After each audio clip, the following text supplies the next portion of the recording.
بالله من الشيطان الرجيم بسم الله الرحمن الرحيم والذين هم لأماناتهم وعهدهم راعون صدق الله العظيم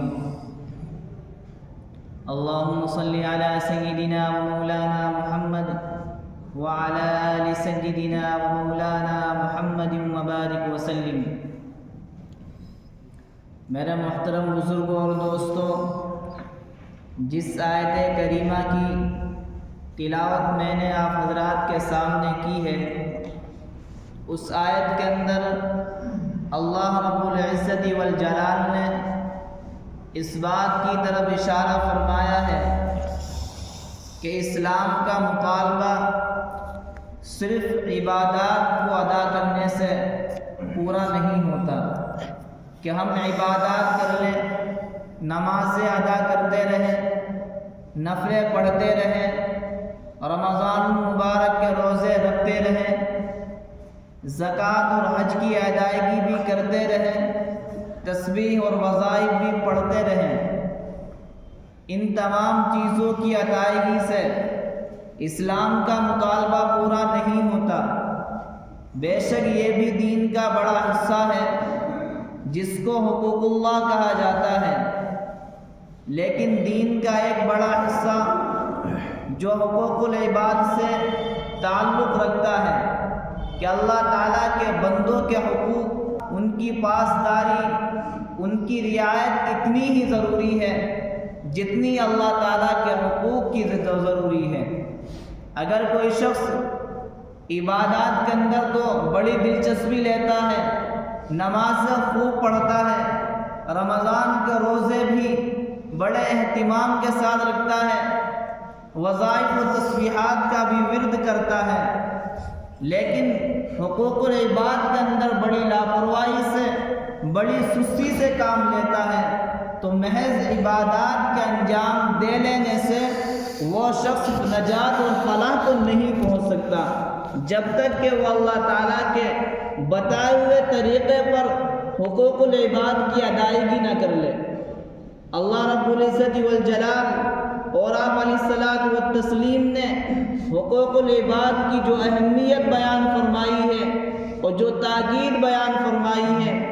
آپ اس سے بات سے اندازہ لگا سکتے ہیں کہ جس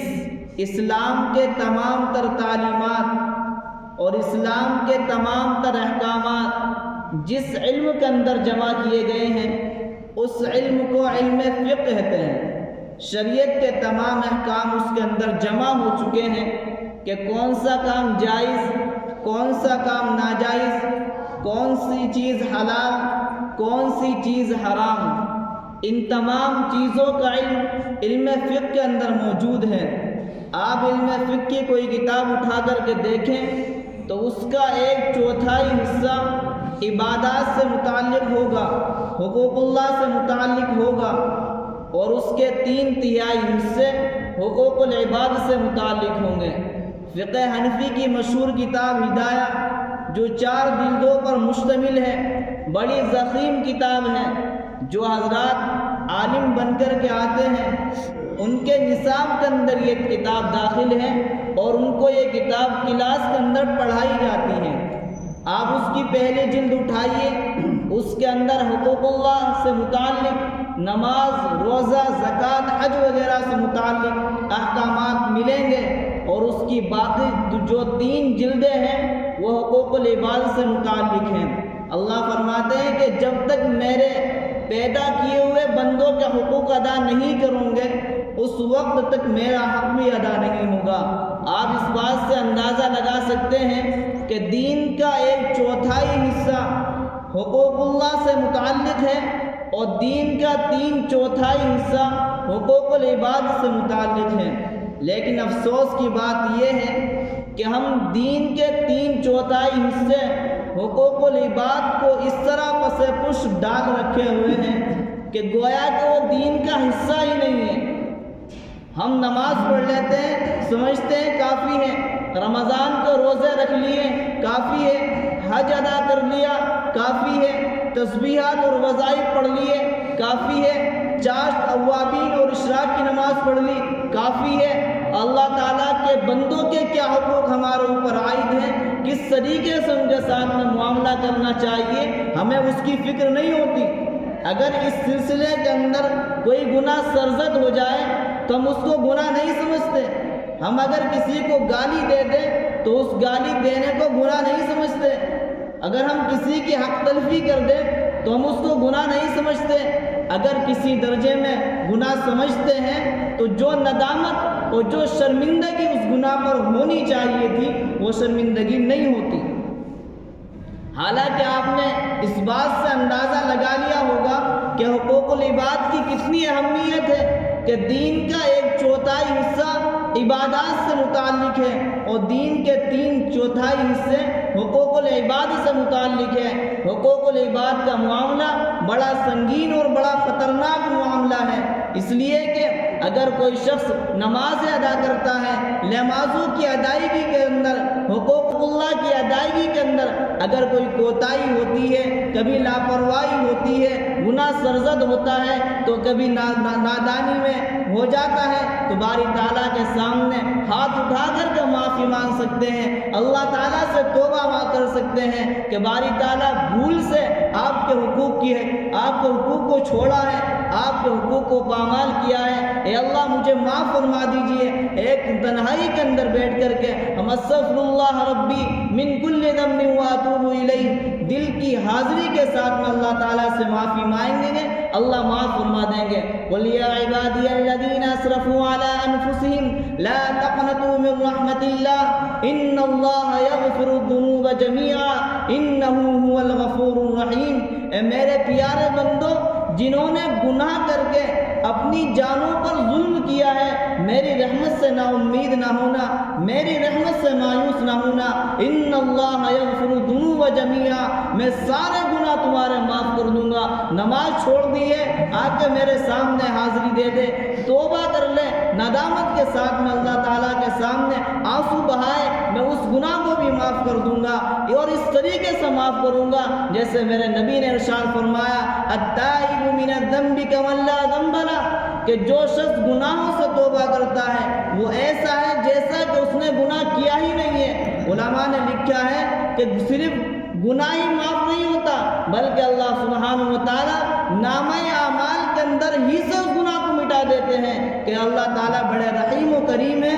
فرماتے ہیں کہ جب میرا بندہ ندامت کے ساتھ میں، شرمندگی کے ساتھ میں میرے دربار میں حاضر ہو چکا ہے، مجھ سے معافی مانگ چکا ہے تو میں گوارا نہیں کر سکتا کہ قیامت کے دن اس کے نامہ اعمال کے اندر کوئی گناہ رہ جائے اور رسوا اور ذلیل ہو جائے، اس لیے میں اس گناہ کو اس نامہ اعمال سے ختم کر دوں گا۔ بہرحال یہ حقوق اللہ کا معاملہ ہے، اگر کبھی کوتاہی ہو جائے گی، ندامت دل کے اندر آئے گی، اللہ سے توبہ کر لیں گے، اللہ سبحانہ و تعالیٰ اس گناہ کو معاف کر دیں گے۔ لیکن حقوق العباد کا معاملہ بڑا سنگین اور بڑا خطرناک معاملہ ہے۔ اگر کوئی شخص حقوق اللہ کو خوب ادا کر رہا ہے، نمازیں بھی خوب پڑھتا ہے، رمضان کے روزے بھی رکھتا ہے، نفلی حج بھی کر رہا ہے، صدقات بھی خوب دے رہا ہے، لیکن اللہ کے بندوں کی طرف توجہ نہیں ہے، ان کی حق تلفی کرتا ہے، جان و مال کی حق تلفی کرتا ہے، آبرو ریزی کرتا ہے، کسی کے مال کو ہڑپ لیتا ہے، کسی کی جائیداد کو غصب کر لیتا ہے، کسی کو ناحق مارتا ہے، قتل کرتا ہے، کسی کو تکلیف پہنچاتا ہے، تو اللہ فرماتے ہیں کہ یہ گناہ معاف نہیں ہوگا جب تک کہ جس شخص کے ساتھ میں تم نے ظلم کیا ہے، زیادتی کی ہے، ناحق تلفی کی ہے، اس وہ نہ معاف کر دے، اس وقت تک میں یہ گناہ معاف نہیں ہوگا۔ حضرت مولانا قاسم صاحب نور اللہ مرقدہ جو وہ فرماتے ہیں کہ مجھے مدرسے کے چندے کے سلسلے میں بڑا ڈر لگا رہتا ہے کہ کوئی شخص مجھے مدرسے کا چندہ دے دے اور مجھ سے وہ چندہ غلط جگہ استعمال ہو جائے، مجھے بڑا ڈر لگتا ہے، اس لیے کہ یہ بے شمار بندوں کے حقوق ہیں،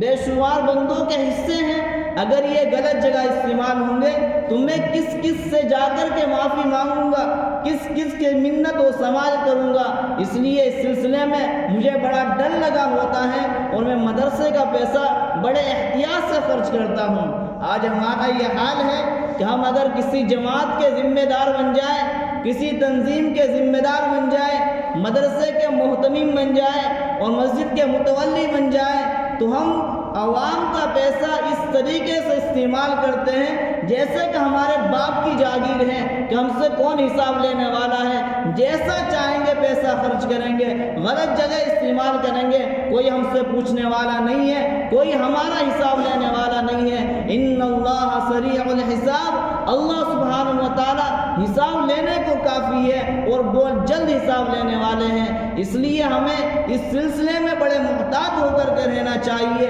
حقوق العباد کا معاملہ بڑا سنگین معاملہ ہے، مدرسوں کا معاملہ بڑا سنگین معاملہ ہے، مسجدوں کا معاملہ بڑا سنگین معاملہ ہے۔ یہاں تک دیکھا جاتا ہے کہ جو دکان مسجدوں کی کرائے پر چلتی ہے اور کرایہ داروں کو وہ جگہ استعمال کے لیے دی جاتی ہے، ہم لوگ اس کے اندر یہ سمجھتے ہیں کہ ہماری باپ کی جاگیر ہے۔ 20 سال پہلے دکان کرائے پر دی گئی، اس کا اس وقت جو کرایہ تھا 1000 روپے 500 روپے تھا، لیکن آج بھی وہی کرایہ وصول کیا جاتا ہے، وہی کرایہ دیا جاتا ہے۔ حالانکہ یہ ٹھیک نہیں ہے، مسئلے کے روح سے جائز نہیں ہے۔ جو کرایہ مارکیٹ کے لحاظ سے طے ہوا ہے اور ان جیسی دکان کا کرایہ ہے، مسجدوں کی دکان کا کرایہ بھی وہی دینا ہوگا اور وہی لینا ہوگا۔ اگر کوئی زبردستی یہ معاملہ کرتا ہے تو وہ اللہ تعالیٰ کے سامنے جواب دہی کا مستحق ہے، اللہ تعالیٰ کے سامنے پکڑ کا مستحق ہے۔ میں اس سے بڑھ کر ایک بات اور کہتا ہوں کہ جو لوگ بڑے دیندار سمجھتے ہیں، اپنے آپ کو نمازیں پڑھ کر کے دیندار سمجھتے ہیں اور دین کے ٹھیکیدار سمجھتے ہیں، وہ لوگ بھی مسجدوں کی دکانیں کرائے پر 2 4 دکانیں لیے رکھی ہوئی ہیں اور ان کا کرایہ مسجدوں کو صرف 1000 روپے 500 روپے جاتا ہے اور آگے انہوں نے کرائے میں دکان دے رکھی ہے 5000 روپے 10000 روپے۔ مسجد کا کھاتے ہو کہتے ہو ہم دیندار ہیں، مسجد کا پیسہ کھا کر کے مسجد کی جاگیر کو اپنی جاگیر سمجھتے ہو، یہ کون سی دینداری ہے؟ یہ کس مسئلے سے جائز ہے مجھے آپ بتا دیجیے۔ اس لیے جو حضرات مسجدوں کی دکان لیے ہوئے ہیں ان کو وہ کرایہ دینا ہوگا جو آج مارکیٹ کا کرایہ ہے، ورنہ جائز نہیں ہے۔ یہ بے شمار اللہ کے بندوں کے حقوق ہیں، اس کا حساب دینا پڑے گا اور قیامت کے دن ہم بغیر حساب کے ہماری نجات نہیں ہو سکتی، فلاح کو نہیں پہنچ سکتے۔ اس لیے مولانا قاسم صاحب نور اللہ مرقدہ فرماتے ہیں کہ مجھے مدرسے کے چندے کے بارے میں بڑا ڈر لگا رہتا ہے، کہیں ایسا نہ ہو کہ مدرسے کا چندہ غلط جگہ استعمال ہو جائے تو بے شمار بندوں کا حقوق ہے، میں کس کس سے معافی مانگوں گا؟ اللہ تعالیٰ جب تک معاف نہیں فرمائیں گے جب تک بندہ نہ معاف کر دے۔ اسی طریقے سے ہم کسی نابالغ بچے کو اوپر زیادتی کرتے ہیں، کسی کو مارتے ہیں تو اس کی معافی بڑی مشکل ہے، اس لیے کہ جو بچہ نابالغ ہے اس کی شریعت کے حساب سے معافی ہو ہی نہیں سکتی، وہ 1000 مرتبہ معافی دے دے معافی نہیں ہوگی۔ اس لیے بچوں کے معاملے کے اندر بھی بڑے احتیاط سے کام لینا چاہیے۔ جن کے پاس اللہ تعالیٰ نے اولاد دی ہے وہ اولاد کے حقوق کو سمجھیں، ایسا نہ ہو کہ ہم ان کو ان کی غلطی پر زیادہ مار دے، ان کے ساتھ میں زیادتی کا معاملہ کر دے، اللہ سبحانہ و تعالیٰ کے یہاں اس کی پکڑ ہوگی۔ ایک حدیث شریف کے اندر آپ علیہ الصلوۃ والسلام نے ارشاد فرمایا، صحابہ سے عرض کیا کہ صحابہ بتاؤ مفلس کون ہے، میری امت کا مفلس کون ہے؟ صحابہ نے عرض کیا یا رسول اللہ، جس کے پاس پیسہ نہیں ہے، جس کے بعد دینار نہیں ہے، جس کے بعد درہم نہیں ہے، وہ شخص مفلس ہے۔ آپ علیہ الصلوۃ والسلام نے ارشاد فرمایا، ٹھیک ہے وہ دنیا کے لحاظ سے مفلس ہے، لیکن حقیقی مفلس وہ شخص ہے کہ جو دنیا سے نیکیوں کا انبار لے کر کے آیا ہوگا، نماز بھی لے کر آیا، زکوٰۃ بھی لے کر آیا، حج بھی لے کر آیا، تسبیحات بھی لے کر آیا، وظیفے بھی لے کر آیا، نوافل بھی لے کر آیا، لیکن اس نے عبادات کے ساتھ میں کسی کی حق تلفی کی ہوگی، کسی پر ظلم کیا ہوگا، کسی کو ناحق مارا ہوگا، اللہ کے بندوں کی حقوق تلفی کی ہوگی، وہ شخص مفلس ہے۔ جب حساب و کتاب کا نمبر آئے گا تو جن لوگوں کے حقوق ضائع کیے ہوں گے وہ شخص آ کر کے کھڑے ہو جائیں گے کہ باری تعالیٰ اس شخص نے میرے اوپر ظلم کیا تھا لہذا مجھے اس سے بدلہ دلوائیے۔ دوسرا شخص آ کر کے کہے گا باری تعالیٰ اس نے میری چغل خوری کی تھی لہٰذا اس سے مجھے بدلہ دلوائیے۔ بہن آ کر کے کھڑی ہوگی کہ باری تعالیٰ یہ میرا بھائی تھا، جائیداد میں اس نے مجھے حصہ نہیں دیا تھا، وراثت میں حصہ نہیں دیا تھا، جبکہ آپ نے قرآن کے اندر صراحتاً حکم فرمایا تھا کہ وہ بہنوں کا بھی حق ہے، اس کو بھی حصہ دیا جائے گا، لیکن اس نے نہیں دیا تھا، لہٰذا مجھے حق دلوائیے۔ اگر بہنیں دنیا کے اندر کسی بھائی سے یہ مطالبہ کر دے کہ شریعت کے اعتبار سے ہمیں ہمارا حق دے دیجیے، تو بھائی آگے سے جواب دیتے ہیں ادھر بھائی ہے ادھر مال ہے، بتا کیا چاہیے؟ بہن مجبور ہو کر کے کہتی ہے کہ مجھے تو بھائی چاہیے،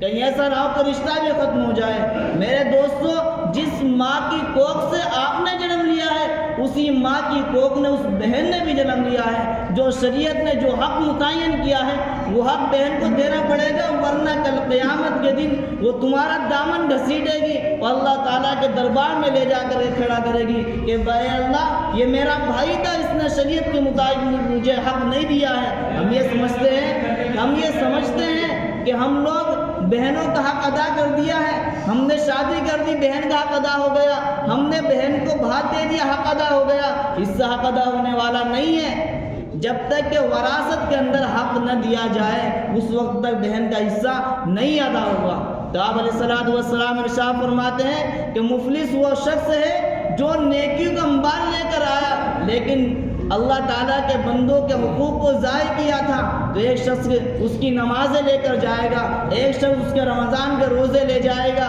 ایک شخص زکوٰۃ کا ثواب لے جائے گا، ایک شخص حج اور عمرے کا ثواب لے جائے گا۔ جب ساری نیکیاں ختم ہو جائیں گی، ابھی مطالبات کرنے والے حضرات باقی ہیں، وہ کہیں گے کہ باری تعالیٰ ہمیں تو ابھی اپنا مطالبہ ملا ہی نہیں ہے۔ اللہ فرمائیں گے کہ اس کی ایک صورت یہ ہے کہ جو گناہ تمہارے ہیں وہ اس کے کھاتے کے اندر ٹرانسفر کر دیے جائے، چنانچہ جو گناہ اس کے دوسرے حضرات کو ہوں گے وہ اس کے کھاتے کے اندر ڈال دیے جائیں گے۔ اور آپ علیہ الصلوۃ والسلام فرماتے ہیں کہ میری امت کا مفلس وہ شخص ہے کہ جو